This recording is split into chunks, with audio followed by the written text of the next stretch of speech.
당장 저 밥상을 물려라. 감히 어사 나으리 앞에서 이게 무슨 짓이냐? 장터 한복판 허름한 국밥집에서 상다리가 부러지는 소리가 울려 퍼졌습니다. 밥상을 뒤엎은 건 12살 먹은 거지 소년이었고, 소년의 눈은 밥상이 아닌 국밥 안에 무언가를 향해 고정되어 있었습니다. 그런데 이 소년이 밥상을 뒤엎은 데에는 아무도 눈치채지 못한 이유가 하나 있었습니다. 혜택 야담에 오신 걸 환영합니다. 구독, 좋아요로 응원의 마음을 보태주세요. 자, 그럼 오늘도 감동적인 옛날 이야기 지금 바로 시작합니다. 옛날 옛적 한양 도성 남쪽 칠패 장터에 돌쇠라 불리는 소년이 살았습니다. 돌쇠는 부모도 없고 집도 없었습니다. 언제부터 장터에 있었는지조차 본인도 몰랐지요. 기억이라고는 장터 국밥집 처마 밑에서 눈을 떴던 어느 겨울 아침뿐이었습니다. 박 주부라는 국밥집 주인이 허드레시를 시키는 대신 하루 2끼를 주었고, 돌쇠는 그것으로 살아갔습니다. 아이의 몸은 앙상하게 말랐습니다. 쪽빛 저고리는 한 벌뿐이었고, 갈색 바지는 무릎이 달아해졌습니다. 머리에는 낡은 배 조각을 이마에 둘러 묶었는데, 그것이 돌쇠의 유일한 치장이었습니다. 그러나 눈빛만은 달랐습니다. 짙은 눈썹 아래 두 눈이 또랑또랑하게 빛났고, 무엇이든 한 번 보면 절대 잊지 않는 눈이었습니다. 장터를 오가는 사람들은 그 눈빛을 보고 괜히 찔리는 기분이 든다며 슬금슬금 피했지요. 돌쇠야, 거기 서 있지 말고 상이나 닦아. 박 주부가 행주를 던지며 소리쳤습니다. 예. 돌쇠는 짧게 대답하고 상을 닦기 시작했습니다. 국밥집은 아침부터 분주했습니다. 칠패 장터는 한양에서도 손꼽히게 큰 장터였고, 5일장이 열리는 날이면 팔도에서 사람이 몰려들었습니다. 농부, 장사꾼, 포졸, 사당패, 그리고 때로는 신분을 숨긴 관원들도 허름한 차림으로 끼어들었지요. 돌쇠는 그런 사람들을 보는 것이 좋았습니다. 사람마다 걸음걸이가 다르고 눈빛이 다르고 손이 달랐습니다. 어떤 사람이 무슨 일을 하는지, 어디서 왔는지, 무엇을 숨기고 있는지 돌쇠는 한 번 보면 대부분 알 수 있었습니다. 장터 어귀에 점순 할매가 앉아 있었습니다. 허리가 굽은 노파였습니다. 얼굴에는 깊은 주름이 골골이 패였고 흰 머리를 쪽 지어 올렸으며 귀 뒤에는 작은 뒷꽂이를 꽂고 있었습니다. 등에는 작은 보따리를 짊어진 채 날마다 장터 어귀에 쭈그려 앉아 엿을 팔았지요. 점순 할매는 돌쇠를 유일하게 아끼는 사람이었습니다. 돌쇠야. 어느 날 저녁 할매가 손짓했습니다. 돌쇠가 다가가자 할매는 엿 한 조각을 쥐어주며 낮은 목소리로 말했습니다. 사람 볼 줄 알면 세상을 볼 줄 안다. 허나 세상을 너무 잘 보면 다친다. 무슨 말씀이세요? 두고 봐라. 할매는 더 이상 말하지 않았습니다. 돌쇠는 그 말을 이해하지 못했습니다. 그저 엿이 달다고 생각했지요. 그런 돌쇠에게 비범한 구석이 하나 있었습니다. 글을 읽을 줄 알았습니다. 가르쳐준 사람이 없었습니다. 서당 근처를 지나다니며 담 너머로 훈장의 목소리를 엿듣고 버려진 책 조각을 주워 혼자 익혔습니다. 그것도 한 번 읽으면 통째로 외워버렸지요. 사람들이 버린 종이 조각, 점포 벽에 붙은 방문, 상자에 쓰인 글씨들. 돌쇠는 닥치는 대로 읽었고 닥치는 대로 기억했습니다. 약재 이름도 알았습니다. 장터에는 약재상이 여럿 있었습니다. 돌쇠는 약재상 앞을 지나다니며 냄새를 맡고 모양을 보며 이름을 외웠습니다.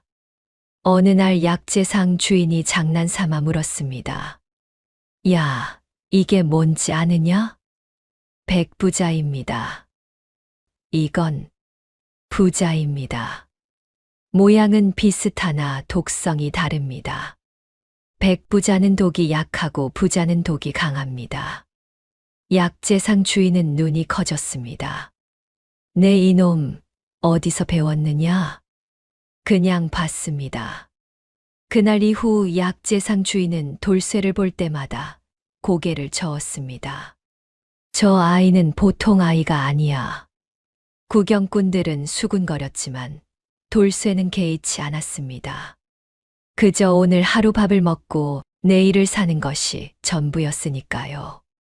어느 날은 서당 훈장이 돌쇠를 불렀습니다. 돌쇠가 담벼락 너머로 수업을 엿듣는 것을 발견한 것이었습니다. 야, 이리 오너라. 훈장의 눈초리가 날카로웠습니다. 돌쇠는 머뭇거리다 안으로 들어갔습니다. 내 이놈, 담 너머로 엿듣는 게 무슨 짓이냐? 죄송합니다. 그냥 듣고 싶었습니다. 그냥 공부가 하고 싶으면 서당에 들어와야지. 돈이 없습니다. 훈장이 잠시 돌쇠를 내려다봤습니다. 그러더니 무릎개를 손으로 가리키며 말했습니다. 앉아봐라. 오늘 배운 것을 외워봐라. 돌쇠는 그 자리에서 오늘 수업에서 훈장이 읽어준 글을 처음부터 끝까지 외워버렸습니다. 좌중의 학동들이 넋을 잃었습니다. 훈장은 오랫동안 아무 말이 없었습니다. 천자문을 한번 읽어보거라. 훈장이 책을 내밀었습니다. 돌쇠는 책장을 넘기더니 단숨에 읽어 내려갔습니다. 하늘천, 따지, 거물현, 누를황. 훈장의 눈이 점점 커졌습니다. 이놈아, 이걸 언제 배웠느냐? 처음 봤습니다. 훈장은 한참을 말이 없었습니다. 그러더니 낮은 목소리로 중얼거렸습니다. 이 아이는 보통 아이가 아니오. 그날 이후 훈장은 돌쇠에게 수업을 허락했습니다. 돈을 받지 않고서였지요. 그러던 어느 가을날이었습니다. 5일장이 열린 날이라 장터는 발 디딜 틈이 없었습니다. 박 주부의 국밥집도 아침부터 손님이 넘쳤고 돌쇠는 연신상을 나르고 닦고 그릇을 씻었습니다. 그때 세 사람이 국밥집으로 들어왔습니다. 낡은 쪽빛 도포를 입은 젊은 사내, 그리고 그 뒤를 따르는 두 사내였습니다. 세 사람 모두 허름한 차림이었으나 돌쇠의 눈이 앞선 사내에게 멈췄습니다. 저 사람은 다르다. 걸음걸이가 너무 반듯했습니다. 허름한 페랭이를 눌러쓰고 집신을 신었으나 걸음을 내딛는 방식이 달랐습니다. 어깨가 반듯하고 시선이 정면을 향했습니다. 구부정하게 굽히려 하지만 몸에 배지 않은 자세였지요. 손도 이상했습니다. 집신을 신고 있으나 발이 너무 희었습니다. 도포는 낡았으나 안감의 바느질이 촘촘하고 고왔습니다. 저분은 양반이다. 그것도 아주 높은 자리의 양반. 돌쇠는 속으로 판단했습니다. 세 사람은 구석 자리에 앉았습니다. 뒤따르던 두 사내는 문 쪽에 앉아 안을 살피며 경계했고 젊은 사내는 메뉴도 보지 않고 말했습니다. 국밥셋. 목소리가 낮고 또렷했습니다. 박 주부가 냉큼 달려와 굽실굽실 인사를 올렸습니다. 예예, 곧 나오겠습니다요. 돌쇠는 그릇을 닦으며 계속 세 사람을 지켜봤습니다. 뒤따라온 두 사내는 연신 주위를 살폈고 젊은 사내는 장터 쪽을 바라보며 조용히 관찰했습니다. 어디서 왔는지 모르지만 백성들의 삶을 직접 보러 온 것이 분명했습니다. 잠시 후 박 주부가 국밥 세 그릇을 들고 나왔습니다. 그런데 그때였습니다. 돌쇠의 코가 무언가를 잡았습니다. 국밥에서 나는 냄새였습니다. 구수한 사골 냄새 아래로 아주 희미하게 다른 무언가가 섞여 있었습니다. 돌쇠는 코를 세웠습니다. 이 냄새는 약재상에서 맡았던 냄새였습니다. 아주 적은 양이라 눈치채기 어려웠습니다. 그러나 돌쇠는 알았습니다. 부자 푸드. 독성이 강한 약재였습니다. 소량이면 약으로 쓰이지만 많은 양이면 사람을 죽일 수도 있는 것이었지요. 돌쇠의 눈이 박 주부를 향했습니다. 박 주부는 세 사람 앞에 국밥을 내려놓으며 굽실거렸지만 손이 조금 떨리고 있었습니다. 그리고 젊은 사내의 국밥 그릇은 나머지 두 그릇보다 조금 더 검은 빛이 돌았습니다. 돌쇠는 그 자리에서 달려갔습니다. 안 됩니다. 그 말과 함께 젊은 사내 앞에 밥상을 통째로 쳐버렸습니다. 쾅! 그릇이 깨지고 국물이 사방으로 튀었습니다. 당장 저 밥상을 물려라. 감히 어사 나으리 앞에서 이게 무슨 짓이냐. 뒤따르던 두 사내 중 한 명이 벌떡 일어서며 돌쇠의 멱살을 잡았습니다. 주변 손님들이 일제히 돌아봤습니다. 그러나 젊은 사내 암행어사 박민주는 자리에서 움직이지 않았습니다. 멱살이 잡힌 돌쇠는 발버둥 치지도 않았습니다. 그저 박민준을 똑바로 바라보며 말했습니다. 국밥에 부자가 들었습니다. 그릇 바닥에 가라앉아 있으니 확인해 보십시오. 좌중이 고요해졌습니다. 박민준의 눈이 좁아졌습니다. 깨진 그릇 옆에 국물이 흥건했습니다.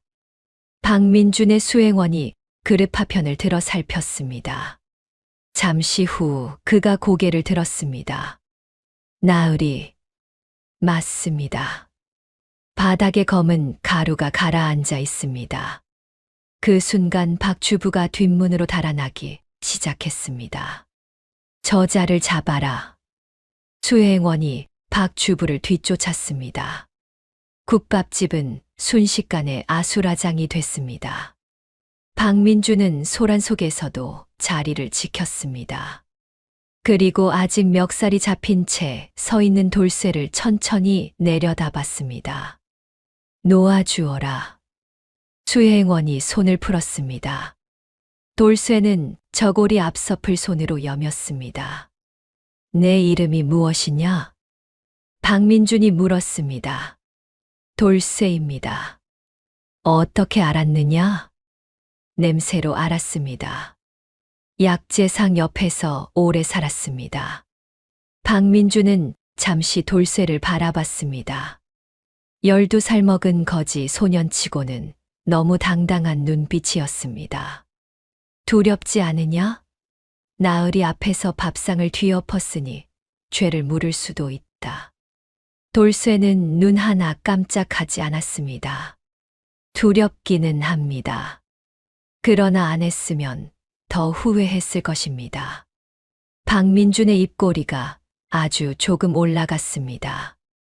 박 주부는 뒷문 밖 골목에서 결국 잡혔습니다. 수행원에게 끌려온 박 주부는 땅바닥에 엎드려 용서를 빌었습니다. 살려주십시오. 소인은 시킨 대로 했을 뿐이옵니다. 누가 시켰느냐?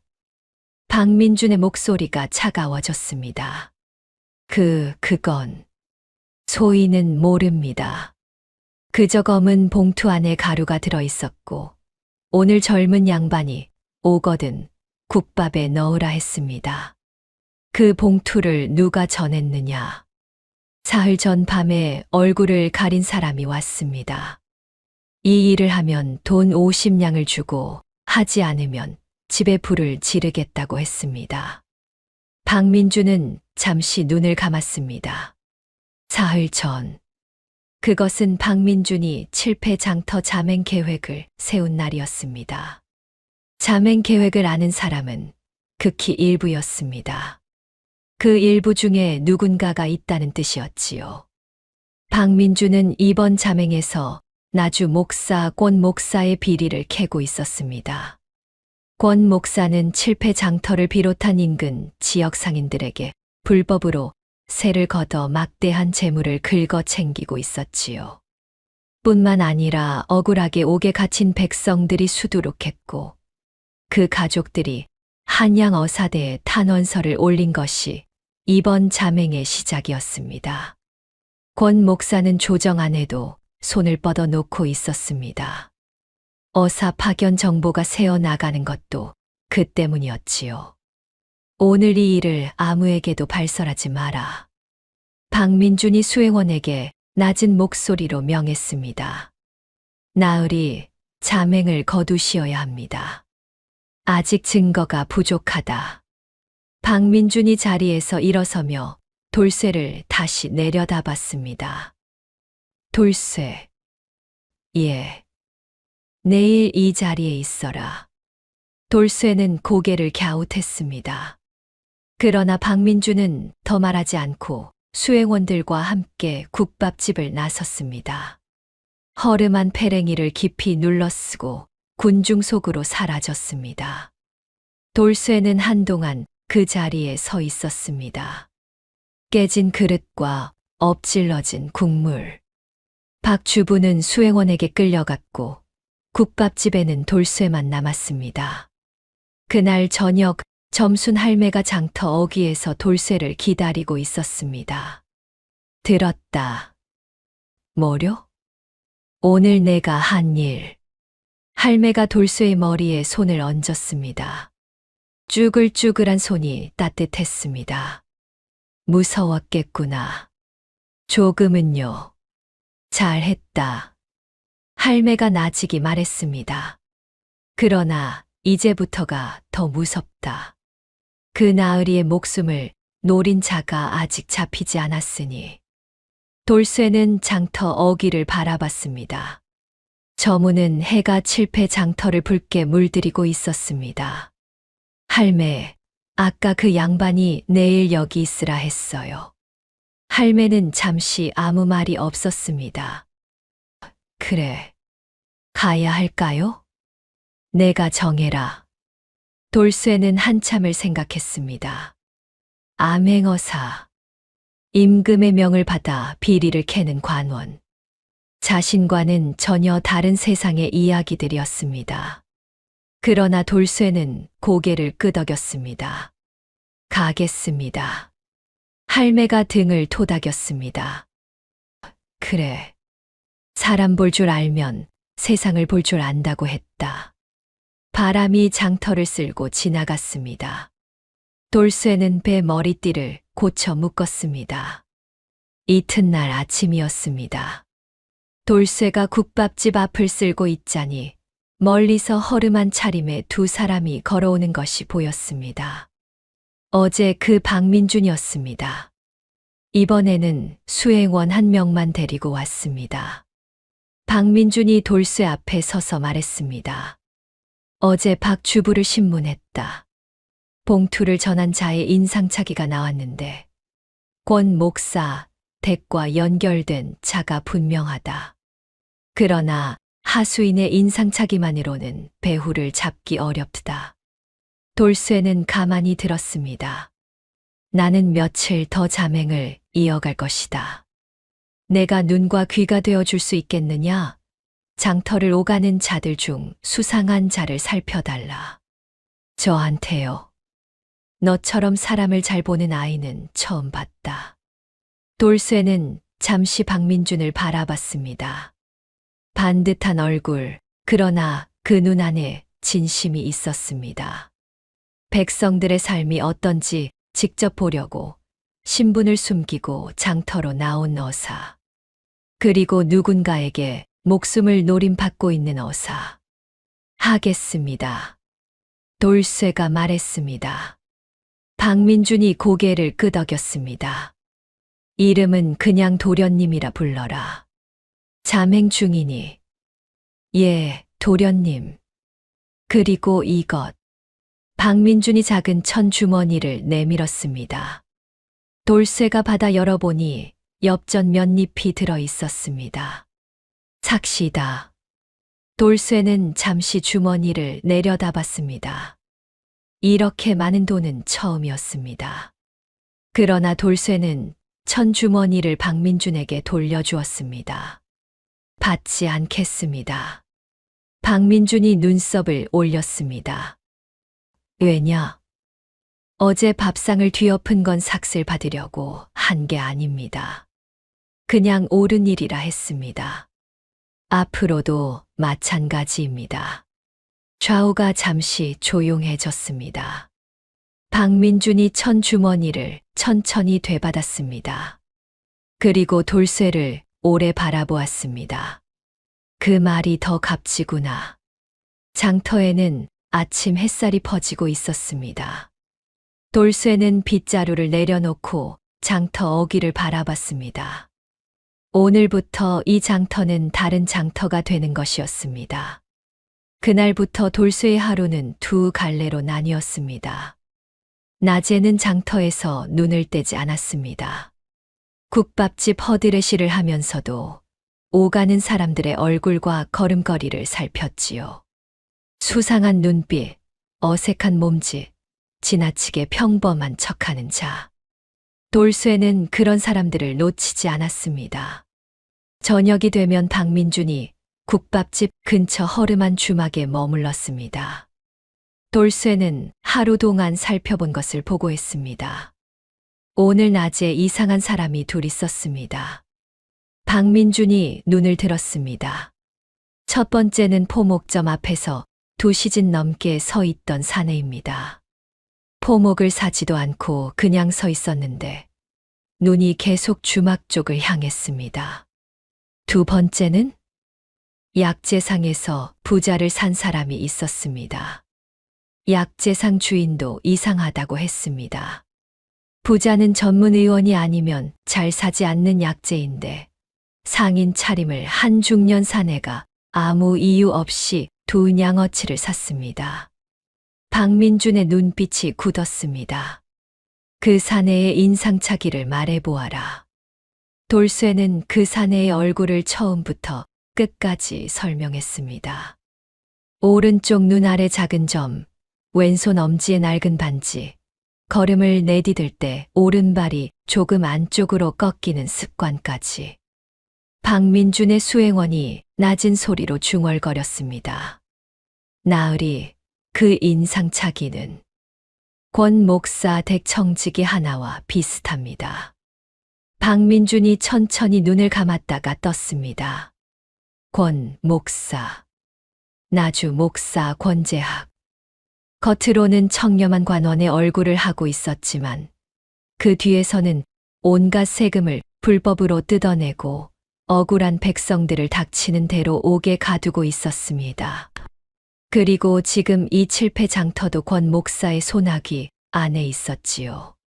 장터 상인들은 매달 뒷돈을 바쳐야 했고 그것을 거부하면 없는 죄를 만들어 잡아갔습니다. 아직 확신할 수 없다. 박민준이 말했습니다. 더 지켜보자. 돌쇠는 고개를 끄덕였습니다. 그렇게 사흘이 지났습니다. 그 사흘 동안 돌쇠는 많은 것을 보았습니다. 첫날은 장터 포목점 앞에서 수상한 사내를 발견한 것 외에도 오후 늦게 새로운 인물을 포착했습니다. 국밥집 근처 골목에서 집신을 고쳐 매는 척하며 주막 방향을 살피는 사내가 있었습니다. 상인 차림이었지만 손에 굳은 살이 없었습니다. 장사를 해본 손이 아니었지요. 저자는 무인이다. 돌쇠는 확신했습니다. 저녁에 박민준에게 보고하자 박민준의 표정이 굳었습니다. 무인이 장사꾼 행세를 하며 잠행 중인 어사의 숙소를 감시하고 있다는 것은 단순한 사전 조사가 아니라 직접 행동을 준비하고 있다는 뜻이다. 예. 그리고 그 사내 오늘 낮에 한 번 더 보았습니다. 어디서? 약재상에서 부자를 산 사내와 골목 어귀에서 짧게 만났습니다. 눈이 마주치자마자 각자 다른 방향으로 흩어졌지요. 박민준이 조용히 손을 탁자 위에 얹었습니다.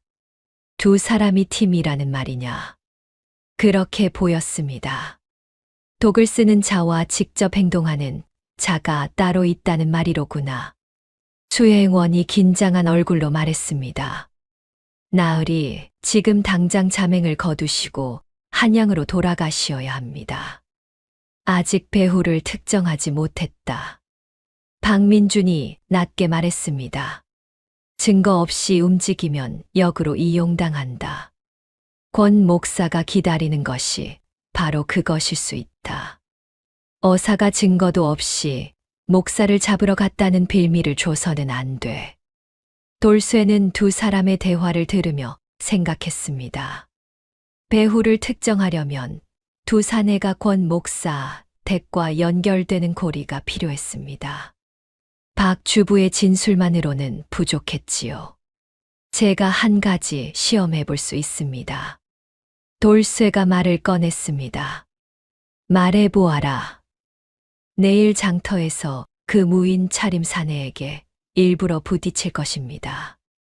물건을 떨어뜨리게 만들면 품 안을 볼 수 있습니다. 위험하다. 제가 먼저 부딪히면 상대가 의심하지 않습니다.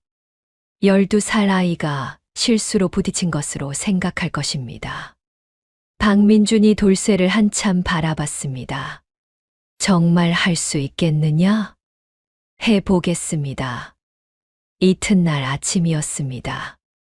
돌쇠는 국밥집에서 일을 하면서 그 사내를 기다렸습니다.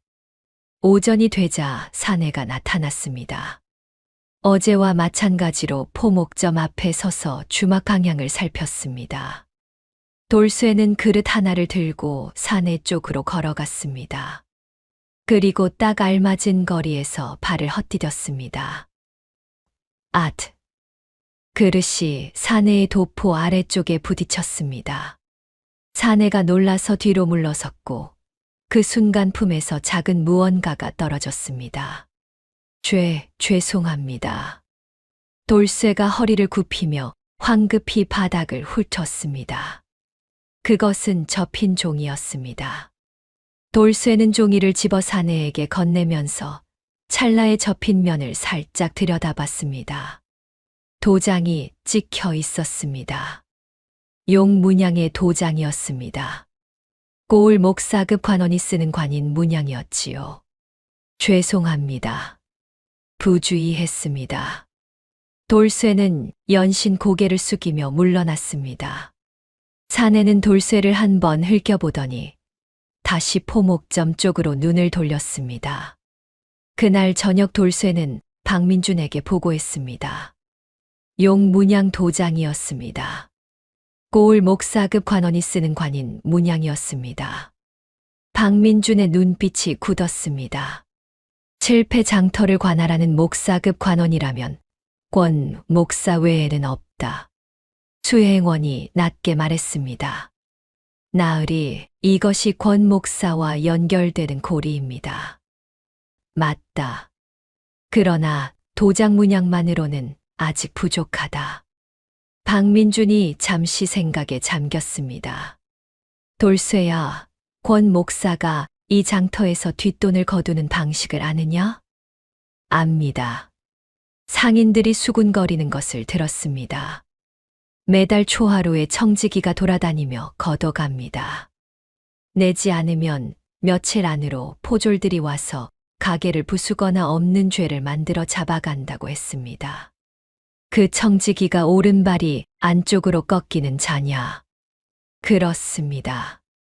장터 상인 누구나 알고 있습니다. 그 자가 권 목사 댁에서 세금 거두러 다니는 청지기 최가라고. 박민준이 눈을 들었습니다. 최가. 그 자가 직접 증언해 준다면 권 목사를 잡을 수 있다. 그러나 그 자가 순순히 증언하겠습니까? 하지 않을 것이다. 그러나 박민준이 조용히 말했습니다. 그 자도 겁이 나 있을 것이다. 암행어사의 자맹이 알려진 이상 권 목사가 증거를 없애려 할 것이고 그 과정에서 청직이 최가도 위험해질 수 있다. 버려지기 전에 돌아서는 편이 낫다는 것을 보여줘야 한다. 돌쇠는 박민준의 말을 들으며 생각했습니다. 사람을 움직이려면 그 사람의 눈을 봐야 한다. 점순 할매의 말이 떠올랐습니다. 제가 먼저 최가를 관찰해 보겠습니다. 어떻게? 내일 아침 최가가 장터를 돌며 뒷돈을 거두러 다닐 것입니다. 그때 그자의 눈을 보겠습니다. 박민준이 잠시 돌쇠를 내려다봤습니다.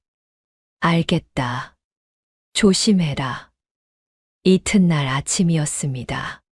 최가는 예상대로 장터를 돌았습니다. 포목점, 약재상, 국밥집 순서로 돌아다니며 주머니를 내밀었지요. 돌쇠는 그 뒤를 조심스럽게 따랐습니다. 최가는 겉으로는 거드름을 피웠습니다. 그러나 눈이 달랐습니다. 연신 주위를 살폈고 수금한 돈을 받아 넣을 때마다 손이 조금씩 떨렸습니다. 저자도 두려워하고 있다. 돌쇠는 확신했습니다. 그때였습니다. 최가가 어느 골목 어귀에서 걸음을 멈추고 주위를 살폈습니다. 그러더니 품에서 종이 한 장을 꺼내 들여다봤습니다. 돌쇠는 슬그머니 뒤편 처마 그늘에 붙었습니다. 최가의 표정이 굳었습니다. 종이를 보는 그 눈이 두려움으로 가득 찼습니다. 저 종이에 무슨 내용이 있는 걸까? 최가는 서둘러 종이를 품에 감췄습니다. 그러더니 빠른 걸음으로 장터를 빠져나갔습니다. 그날 저녁이었습니다. 최가가 어디론가 종이를 받고 두려워했습니다. 아마도 권 목사 쪽에서 연락이 온 것 같습니다.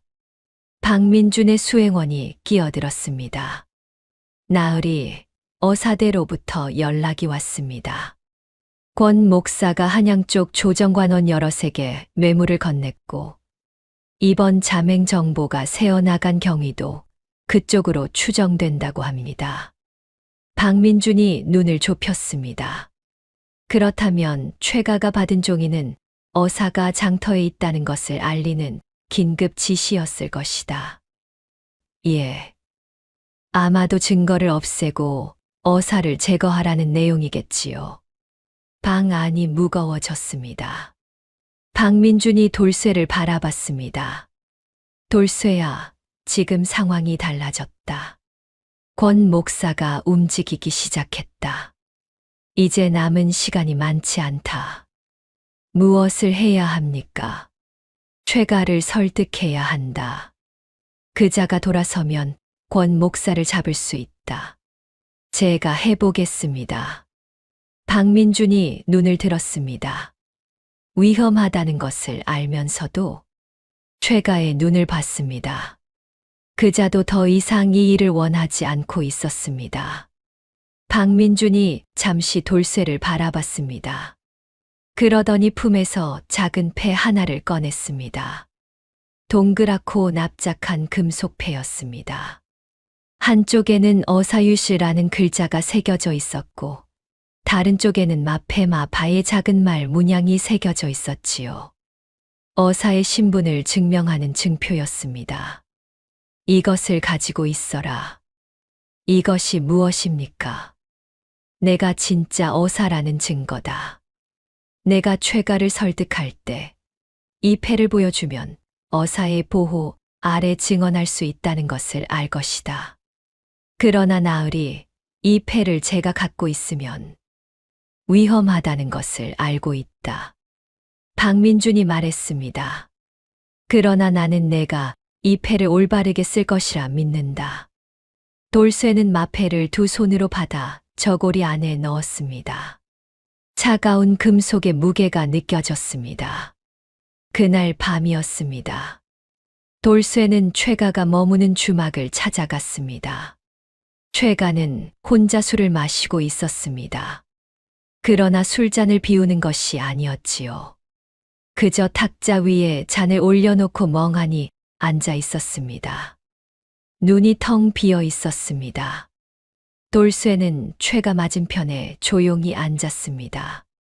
최가가 고개를 들었습니다. 뭐냐, 이 아이가. 앉아도 됩니까? 안 된다. 이미 앉았습니다. 최가가 인상을 찌푸렸습니다. 장터 국밥집 아이 아니냐. 저리 가거라. 돌쇠는 물러나지 않았습니다. 최가 나으리, 오늘 골목에서 받은 종이에 무슨 내용이 있었습니까? 최가의 얼굴이 굳었습니다. 내 이놈, 감히 나를 미행한 것이냐? 미행이 아닙니다. 그냥 봤습니다. 최가가 낮게 으르렁거렸습니다. 어린 것이 참견하지 마라. 어서 꺼지거라. 그러나 돌쇠는 최가의 눈을 보았습니다. 분노 뒤에 두려움이 있었습니다. 그리고 그 두려움 뒤에 지쳐있는 사람이 있었습니다. 지치셨지요. 돌쇠가 조용히 말했습니다. 최가가 말이 없었습니다. 권 목사 되기를 하신 지 오래됐습니까? 신핀년이다.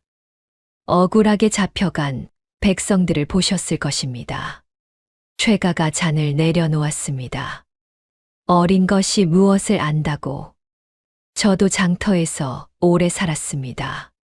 권 목사 청지기가 돌아다니며 돈을 걷어가는 것을 봤습니다. 돈을 못 내서 잡혀간 아버지를 마당에서 울며 바라보던 아이도 봤습니다. 최가의 눈이 흔들렸습니다. 나는 시킨 일을 했을 뿐이다. 알고 있습니다. 그러나 나으리는 이미 알고 계십니다. 이 일이 어디로 향하는지를. 최가가 아무 말이 없었습니다. 권 목사가 오늘 나으리에게 연락을 보냈지요. 아마도 증거를 없애라는 지시였을 것입니다. 최가가 눈을 들었습니다. 어떻게? 나으리의 얼굴에 다 나와 있었습니다. 최가가 긴 침묵 끝에 말했습니다. 증거를 없애라는 것만이 아니었다. 최가의 목소리가 낮아졌습니다.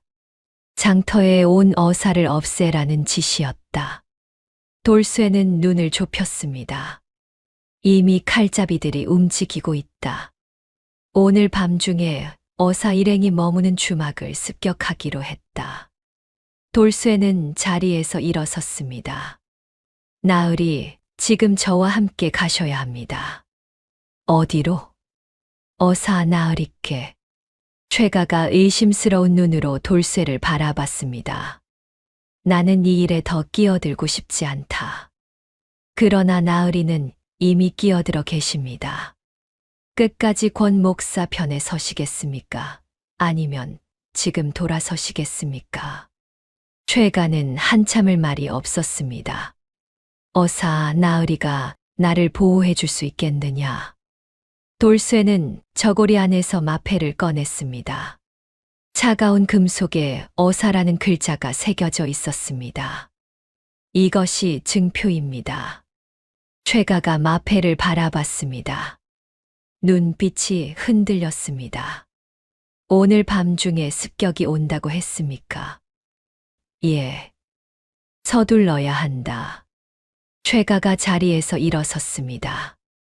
돌쇠는 최가와 함께 주막으로 달려갔습니다. 박민준의 방 앞에서 돌쇠가 문을 급히 두드렸습니다. 도련님, 오늘 밤 습격이 옵니다. 문이 열렸습니다. 박민준이 나왔습니다. 어떻게 된 일이냐? 이분이 최가입니다. 권 목사 댁 청지기입니다. 박민준의 눈이 최가에게 향했습니다. 최가는 바닥에 무릎을 꿇었습니다. 소인이 잘못했습니다. 칼잡이들이 오늘 밤 이 주막을 습격하기로 했습니다. 이미 골목 어귀에 2명이 배치되어 있을 것입니다. 박민준이 수행원에게 눈짓했습니다. 지금 당장 주막에서 나가야 합니까? 늦었습니다. 골목 양쪽을 이미 막았을 것입니다. 박민준의 눈이 차갑게 굳었습니다. 그렇다면 우리가 움직일 것이 아니라 저쪽이 움직이게 해야 한다. 무슨 뜻입니까? 저쪽이 먼저 습격을 해야 현행범이 된다. 그리고 현행범이 있어야 권 목사를 잡을 수 있다. 수행원이 다급히 말했습니다. 나으리, 그것은 너무 위험합니다.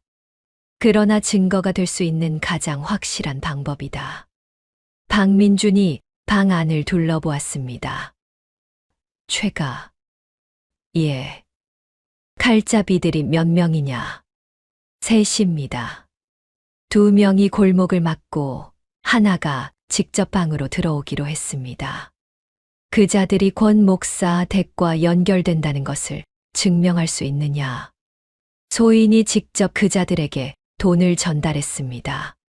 권 목사의 관인이 찍힌 서찰로 이를 지시받았습니다. 그 서찰이 아직 소인의 품에 있습니다. 최가가 품에서 접힌 서찰을 꺼냈습니다. 박민준이 서찰을 받아 펼쳤습니다. 용문양 관인이 찍혀 있었습니다. 그리고 그 안에는 선명하게 쓰여 있었지요. 장터의 어사를 없애고 증거를 불태워라. 박민준의 손에 힘이 들어갔습니다. 이것이면 충분하다. 그때였습니다. 밖에서 발소리가 들렸습니다. 조심스럽고 빠른 발소리였습니다. 한 명이 아니었습니다. 왔다. 박민준이 낮게 말했습니다. 수행원이 방 한쪽으로 물러서며 허리춤을 잡았습니다. 돌쇠는 최가와 함께 구석으로 밀렸습니다. 방문이 발로 차여 열렸습니다. 복면을 한 사내 하나가 칼을 들고 뛰어들었습니다. 암행어사 박민준은 어디 있느냐? 방 안은 어두웠습니다. 그 순간 수행원이 측면에서 달려들었습니다. 칼과 몽둥이가 부딪히는 소리가 울렸습니다. 복면 사내는 예상보다 빠른 저항에 당황했습니다. 그러나 2번째 사내가 골목에서 달려들었습니다. 박민준이 문 옆에서 기다렸다가 2번째 사내의 팔을 잡았습니다. 그러나 사내가 칼을 휘두르며 박민준을 밀어붙였지요. 도련님. 돌쇠가 방 안에 있던 물동이를 집어들었습니다. 그리고 2번째 사내를 향해 힘껏 내던졌습니다. 쿵. 물이 쏟아지며 사내가 균형을 잃었습니다. 박민준이 그 순간을 놓치지 않았습니다. 골목에 있던 3번째 사내는 수행원이 이미 뒤에서 제압했습니다. 아수라장이 가라앉았습니다. 복면이 벗겨졌습니다. 3 사내는 모두 낯선 얼굴이었습니다. 그러나 그 품에서 나온 것이 있었지요. 용문양관인이 찍힌 작은 쪽지였습니다. 일을 마치면 서쪽 주막에서 나머지 삭슬 받아라. 박민준이 쪽지를 집어들었습니다. 이것으로 고리가 완성됐다. 그때 돌쇠가 팔을 감싸 쥐었습니다. 아까 사내가 칼을 휘두를 때 팔 바깥쪽을 스쳐 지나간 것이었지요. 깊지는 않았지만 피가 번지고 있었습니다. 박민준이 돌아보며 돌쇠의 팔을 보았습니다.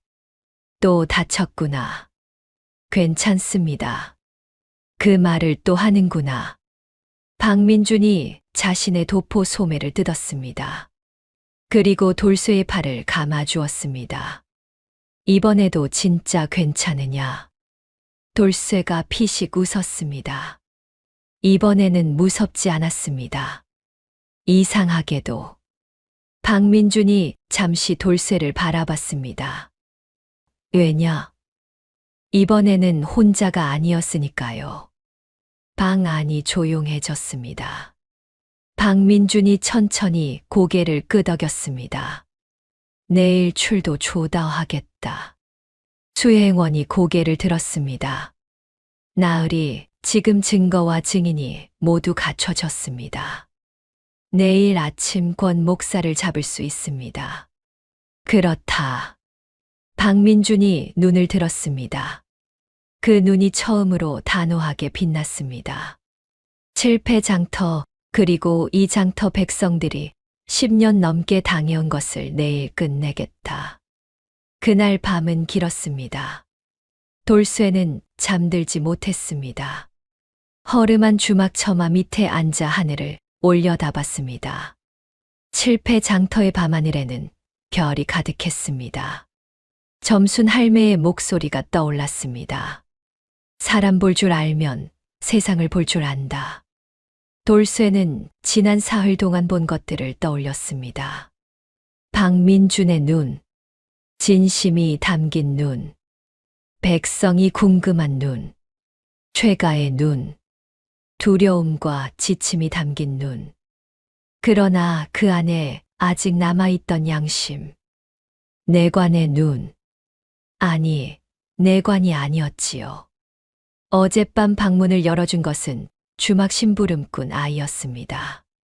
그 아이의 눈에서 돌쇠는 자신과 같은 것을 보았습니다. 나는 그저 장터 아이일 뿐인데. 그런데 이상하게도 이 사흘 동안 돌쇠는 살아있다는 느낌이 났습니다. 최가와 함께 주막을 빠져나오려는 순간이었습니다. 골목 어귀에서 발소리가 들렸습니다. 최가가 돌쇠의 팔을 잡아 옆 골목으로 끌어당겼습니다. 숨어라.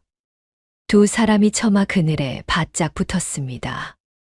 발소리가 가까워졌습니다. 권 목사 댁 청직이 2명이었습니다. 손에 봉을 들고 있었지요. 확인했나? 어사가 저 주막에 머물고 있다고 했지. 맞아. 오늘 밤 칼잡이들이 들어가기 전에 우리는 뒷문을 막아야 해. 두 사람이 주막 쪽으로 사라졌습니다. 최가가 낮게 중얼거렸습니다. 생각보다 빨리 움직이고 있다. 서둘러야 합니다. 돌쇠와 최가는 뒷골목을 돌아 주막으로 향했습니다. 그러나 앞으로 가는 길이 막혀 있었습니다. 저쪽에도 있다. 최가가 돌쇠를 잡아당겼습니다. 돌쇠는 주위를 살폈습니다. 주막을 향한 정면길, 뒷골목, 모두 막혀 있었습니다. 권 목사의 사람들이 이미 사방을 조이고 있었지요. 그런데 돌쇠의 눈이 한 곳에 멈췄습니다. 주막 옆 낮은 담장이었습니다. 그 위에 지붕이 이어져 있었고 지붕을 타면 주막 뒤편 마당으로 바로 들어갈 수 있었습니다. 저기로 가겠습니다. 저 담을 넘겠다는 거냐? 어린 것이. 저는 어릴 때부터 저것보다 높은 담도 넘었습니다. 최가가 잠시 돌쇠를 바라봤습니다. 그럼 내가 먼저 들어가 어사 나으리에게 알려라. 나는 담이 높아 못 넘는다. 주막 정문 쪽 인원이 빠지는 틈을 기다렸다가 들어가겠다. 혼자 괜찮겠습니까? 나는 10년을 이 바닥에서 살았다. 이 정도는 피한다. 돌쇠는 고개를 끄덕이고 담 쪽으로 달려갔습니다. 낮은 담에 발을 걸치고 몸을 끌어올렸습니다. 어둠 속에서 지붕 위로 기어올랐지요. 기왓장 하나가 흔들렸습니다. 돌쇠는 숨을 죽이고 기다렸습니다. 아래에서 발소리가 지나갔습니다. 돌쇠는 다시 기어갔습니다. 지붕 끝에서 마당 안을 내려다봤습니다.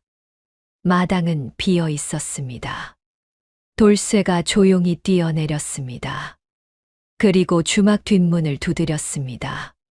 그 이후의 일은 빠르게 진행됐습니다. 돌쇠가 박민준에게 상황을 전했습니다. 최가가 들어올 수 있도록 수행원 하나가 정문 쪽으로 나가 인원을 분산시켰지요.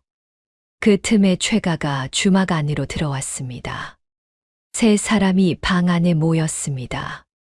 그리고 잠시 후 칼잡이들이 들이닥쳤습니다. 아침 해가 동쪽에서 밝아왔습니다. 드디어 출도의 날이었습니다.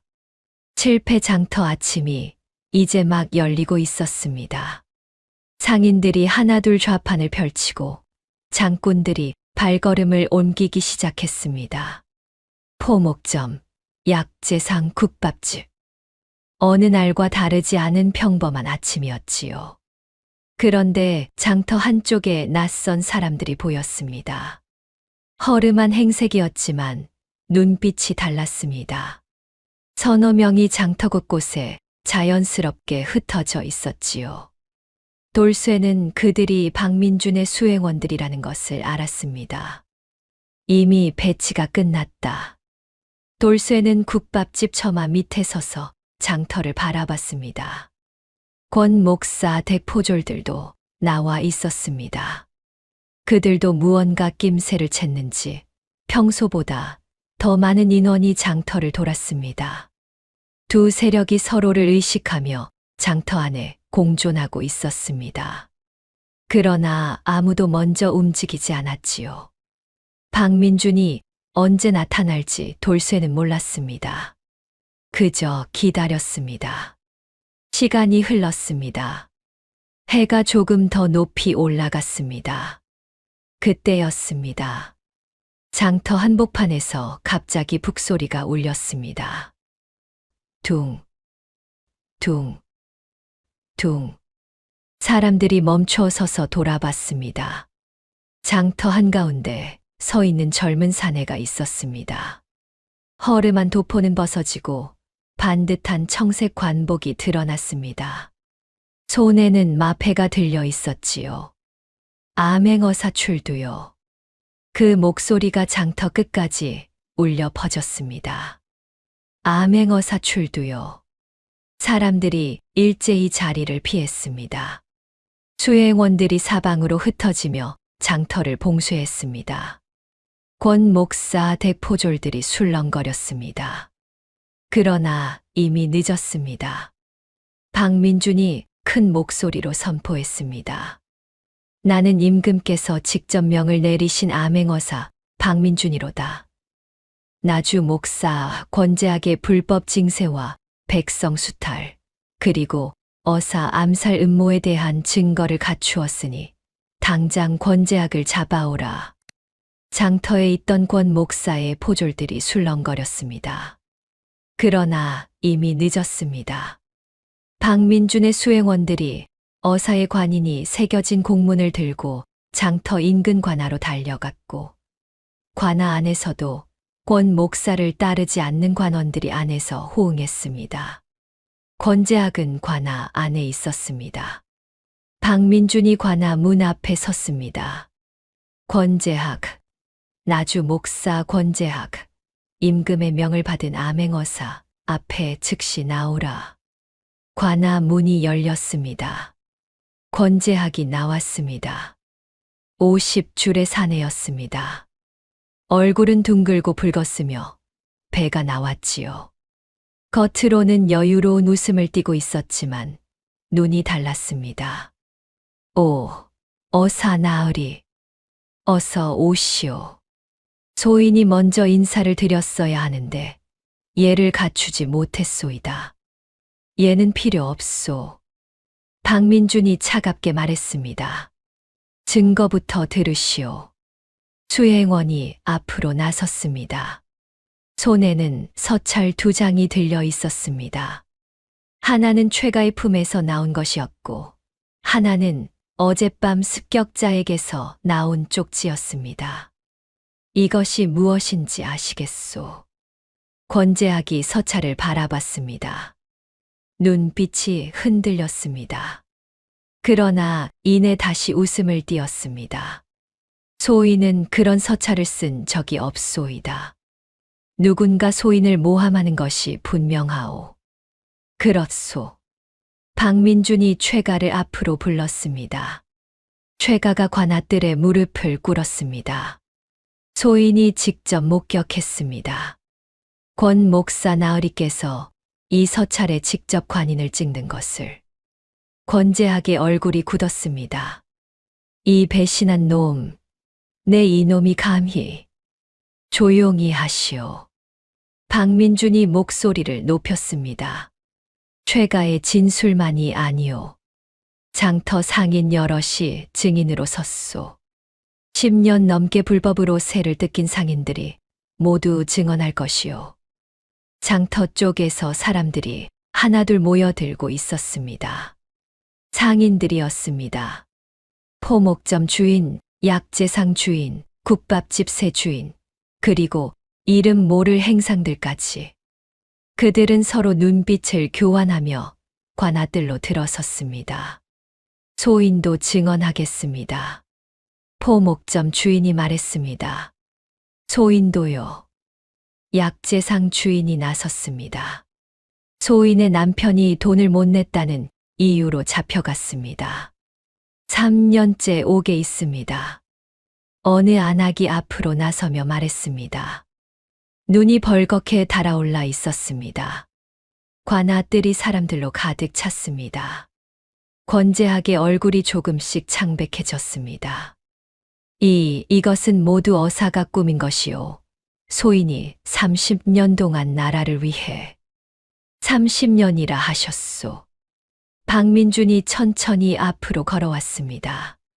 그 30년 동안 나라를 위한 것이 있었다면 그것은 장터 상인들이 피땀으로 낸 세금이었소. 그러나 그 세금은 나라가 아닌 목사 댁창고로 들어갔소. 권재학이 발을 굴렀습니다. 증거라 한들 청지기 하나의 말이 아니오. 청지기가 임의로 한 일을 소인에게 뒤집어 씌우는 것이오. 그렇다면 이것은 어떻게 설명하시겠소? 박민준이 손짓하자 수행원 하나가 묵직한 장부를 들고 나왔습니다. 관아 창고에서 나온 것이오. 불법으로 거둔 세금을 연도별로 기록한 장부요. 이 장부에는 목사 나으리의 친필 서명이 있소이다. 권재학이 장부를 보는 순간 눈빛이 무너졌습니다. 그것은 직접 쓴 글씨였습니다. 부정할 수 없었지요. 그리고 어젯밤 나를 습격한 세 사내가 이미 잡혀 있소. 그 자들의 입을 통해 누가 지시했는지도 곧 밝혀질 것이요. 권재학이 뒤로 물러섰습니다. 이것은 더 이상 변명은 필요 없소. 박민준의 목소리가 울렸습니다. 권재학, 너는 목사의 자리를 이용하여 10년 넘게 백성들의 재산을 불법으로 빼앗고 저항하는 자들을 억울하게 옥에 가두고 임금의 명을 받은 어사를 해하려 하였다. 이 죄를 어찌 면할 것이냐? 권재학의 다리가 풀렸습니다. 그 몸집 좋고 배 나온 사내가 그대로 뜰에 무릎을 꿇었습니다. 소인이 잘못했습니다. 목소리가 쪼그라들었습니다. 살려주십시오. 관아뜰이 조용해졌습니다. 그 침묵을 깬 것은 박민준이 아니었습니다. 장터 상인들이었습니다. 누군가가 조용히 울음을 삼켰습니다. 그 옆에 있던 사람도. 그러다 아까 앞으로 나선 안악이 목을 놓아 울기 시작했습니다. 제 남편 돌려주십시오. 울음소리가 뜰에 번졌습니다. 박민준이 수행원을 돌아봤습니다. 권재학을 포박하라. 그리고 억울하게 갇힌 자들을 즉시 석방하라. 예. 권재학이 포박됐습니다. 버둥거렸지만 소용없었습니다. 포졸들이 달려들었고 권재학의 손이 등 뒤로 묶였습니다. 관아 안옥에서 사람들이 하나둘 걸어 나오기 시작했습니다. 얼굴이 창백하고 몸이 야윈 사람들이었습니다. 뜰에 있던 가족들이 달려가 그들을 끌어안았습니다. 울음소리와 웃음소리가 뒤섞였습니다.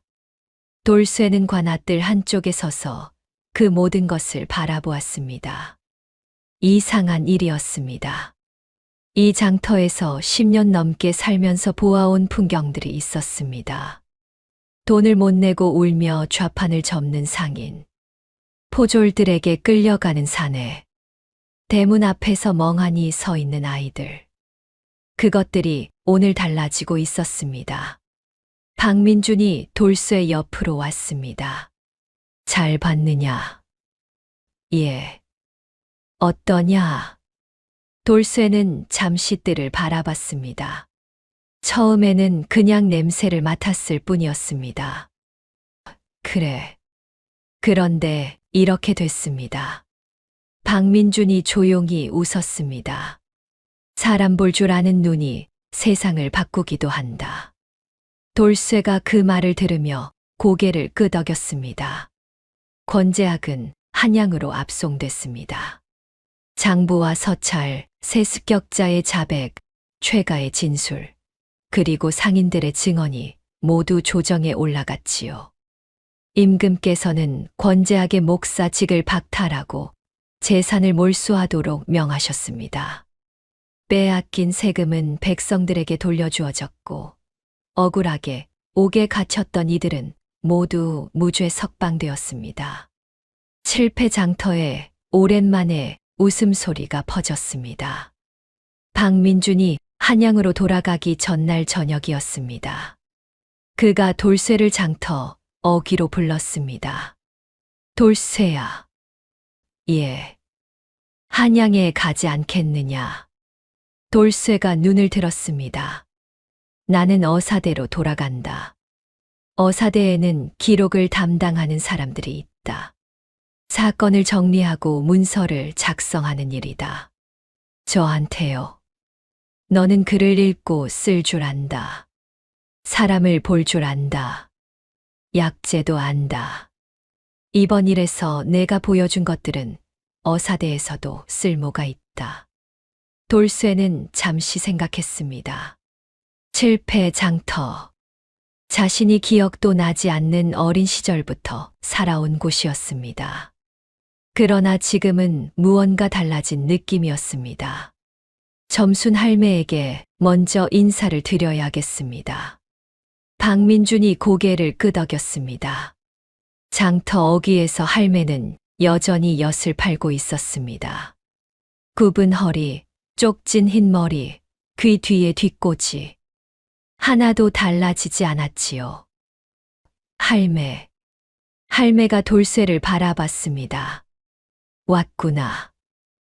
예. 인사하러 왔습니다. 한양으로 가게 됐습니다. 할매가 잠시 돌쇠를 바라봤습니다. 잘 됐다. 할매, 예전에 하셨던 말씀 있잖아요. 사람 볼 줄 알면 세상을 볼 줄 안다고요. 그랬지. 그 말이 이번에 저를 살렸습니다. 그리고 이 장터 사람들도 살렸습니다. 할매가 눈을 가늘게 떴습니다. 어떻게? 최가의 눈을 봤습니다. 두려워하는 눈이었지만 지쳐있는 눈이었습니다. 아직 돌아설 수 있는 사람이었습니다. 그래서 설득할 수 있었습니다. 할매가 조용히 웃었습니다. 그래. 사람의 눈은 거짓말을 못한다. 돌쇠가 허리를 굽혀 인사했습니다. 고맙습니다, 할매. 오래오래 건강하십시오. 그래. 너도 잘 살 거라. 할매가 엿 한 조각을 쥐어주었습니다. 돌쇠는 엿을 받아들고 장터를 바라봤습니다. 칠패장터. 오늘은 평소와 달랐습니다. 상인들이 활기차게 좌판을 펼쳤고 값을 흥정하는 목소리가 유독 크게 울렸습니다. 포목점 앞에서 웃음소리가 났고 약재상 주인이 오랜만에 노래를 흥얼거렸습니다. 돌쇠는 마지막으로 장터를 한 바퀴 눈으로 담았습니다. 그리고 박민준이 기다리는 쪽으로 걸음을 옮겼습니다. 집신 밑으로 흘길이 느껴졌습니다. 아침 바람이 배 머리띠를 스쳐 지나갔습니다. 훗날 사람들은 이 이야기를 이렇게 전했습니다. 칠패장터에 거지 소년이 있었는데 그 아이는 사람 볼 줄 알고 약재 볼 줄 알고 글 볼 줄 알았다고. 그 아이가 암행어사의 목숨을 구하고 칠패장터의 10년 억울함을 풀어냈다고. 그리고 그 아이는 훗날 어사대에서 이름을 떨치며 억울한 백성들의 목소리를 세상에 전했다고. 눈에 보이는 것이 전부가 아니니라. 사람을 볼 줄 알면 세상이 보이는 법이다. 그 말이 오늘날까지 칠패장터에 전해지고 있습니다. 깨뚜기 아담 영상을 빠르게 만나보시려면 좋아요와 구독을 눌러주세요. 더 재미있는 영상들도 함께 해주세요. 그럼 모두 행복한 하루 보내세요. 감사합니다.